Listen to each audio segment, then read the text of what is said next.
Americans getting fed up with President Biden and his incompetent administration. A new poll showing Americans very frustrated with the president. They think Biden is out of touch with the most pressing issues. The top 3 words used to describe how the administration is making people feel so far: frustrated, disappointed, and nervous. The problem isn't just with Biden. The whole Democrat Party seems to be out of touch with the American people who are suffering. And old guards like James Carville are issuing this warning. Watch. I think a lot of the Democratic base has not been told or informed of the things that President Biden and this Congress has accomplished. Democrats whine too much, Chuck. Just quit being a whiny party and get out there and fight and tell people what you did and tell people the exact truth. Ah, that's no fun. So Harold Ford Jr., we've got a couple of Clintonites trying to frame what's happening with these horrible numbers. You have James Carville obviously saying, quit being a whiny party, but then Joe Lockhart, who once did the job that Dana Perino did for George W. Bush, he was President Clinton's spokesperson, he's saying that the coverage is unfair. The press coverage of Joe Biden has just been unfair, and he thought you were going to get a dividend for bringing normalcy back to America. So where do you stand, Harold Ford Jr.? I'm more with the Carville. I think James Carville, not only is he saying stop whining, does it apply to Biden, I think it also applies to, stop whining about press coverage. Dana knows as well as anyone, you're going to get negative coverage and positive coverage, but you can only bank on a negative coverage and hope you get some positive coverage. I think Carville had it right. Tout the accomplishments, but I would add a couple of more things. One, you got to fix the border. And you got to demonstrate that you have a policy and that you are paying attention to it and that you're going to work to get it done. 2, I'd create a supply chain task force that every week we would give a sense of what we were doing to unclog those lanes that are making it harder or really impossible for goods to get into the country, which in many ways is contributing heavily to inflation woes. 3, stop trying to be the Senate leader, Mr. President. Be president. Use the bully pulpit. Advance your agenda that way. Leave the process to Senator Schumer and Speaker Pelosi. You ought to get out and explain what's in what you want, why you want it, and ask the country to support it. And finally, give Joe Manchin what he wants on Build Back Better. Put it on the floor and take the doggone victory in front of you. HFJ 2024. Love to see it. All right. So, Jesse, that's great advice. Tout your accomplishments. But when you have the Supreme Court striking down your vaccine mandate, you have inflation that's ravaging the country and hurting low-income earners, and then you have a senator from your very own party turning down modifying the filibuster. What are the accomplishments exactly, Jesse? There are no accomplishments to tout. James is concerned with marketing. This is not about marketing. This is about a product. No one wants the product Biden is selling. He's like the sales guy that keeps on trying to sell you something that you're not there to buy. There used to be a guy in Long Island. I used to go to the store, and I used to go in for, say, Christmas lights.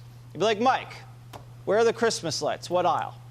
And he'd be like, no. Let me first show you these Adirondack chairs, Mr. Waters. I said, Mike, I'm here for the lights. I don't want Adirondack chairs. He said, no. Sit down in these chairs. Trust me, you're going to love these chairs. I sit down to humor him. I say, Mike, they're great chairs, but I need Christmas lights. And he says, you know what I'm going to do? Don't tell the manager, Jesse. I'm going to knock off 10% on these chairs. Don't tell anybody. I'm going to do this for you. They're basically free when you think about it. And I said, what are you talking about, Mike? First of all, these chairs have stickers on them that say sold. He goes, oh, well, not these chairs. These are floor samples, but they're back ordered, and you're going to get these chairs in about 6 months. Oh. So it's the same thing with Biden. Like, he's selling us something that we don't want, and the stuff he is selling us, he can't even deliver, like the voting thing and Build Back Better. So what are we doing? All we want is a nimble administration that's able to pivot away from their pre-planned political agenda and towards the agenda of the American people, the things that we care about now, today. And they can't do it. No, because the American people are busy getting blamed for all of this, Dana. And I think that's part of what is driving these poll numbers down. You know, you had a Quinnipiac poll last week that you talked about, 33%. You know, the average polling, the average approval rating for the president is anywhere from 40 to 44%. Still not good. No. So, you know, what can they possibly do to make things better when their policies to Jesse's point, what the American public, what they've actually bought, are making things worse and exacerbating things like inflation. So what do you do to make it better? Well, the Quinnipiac poll definitely lit a fire under some Democrats because it was a shocking one, and it was considered possibly an outlier, right? So they wrote a memo from the White House and basically saying this is not really the case. Biden's actually fairly popular. Everything's fine. And the ink was not even dry on that memo when the new CBS poll came out, which basically reiterated what it was said, what the Quinnipiac said. And one of the big focuses is the word focus in this poll. One of the things I thought was interesting is only 33% think Biden and Democrats are focused on the key issues they care a lot about. So they are selling Adirondack chairs when we came in for Christmas lights, and people are irritated about it. Now, polls like this with a trajectory, you would expect to see some sort of possible leadership change or major change in direction, but everything I'm picking up is that there's not one, that they're going to continue to try to drive on voting rights in particular, and it's likely that they will lose that vote again tomorrow. Interesting. So, you know, Dana's talking about some of the numbers, Greg. 40% of the country in the CBS poll, 40% say they're nervous about this administration. We're still in the first year of this president's first term. What is year 2 going to be like? Oh. Just thinking about how Adirondack chairs are so uncomfortable for short people. You guys don't understand it. But like if you have to sit your ass all the way back to the chair, and then it's just not, you can't find a way to sit in them, and then you get a splinter. And now that's all I've been thinking about for this entire segment. All right, here's the weird thing about these numbers. This is what's crazy, okay? Joe Lockhart saying the media is, by the way, in scientific terms, he is a gibbering moron. I think we've understood this for a while. But you have to understand, there's actually very, very, very little bad coverage about Joe Biden. If you we talk about it all the time, but that's because that's what we do on this. But there's very little bad coverage on him.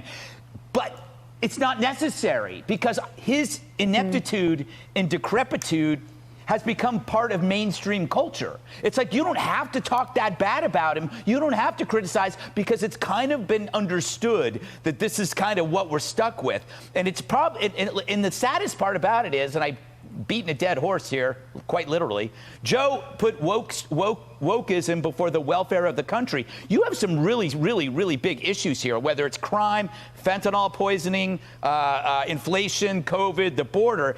These are things that affect every citizen, black or white, you name it, right? But instead, Joe is like, January 6th, voting rights, pronouns. He's basically AOC in a bad grandpa rubber suit.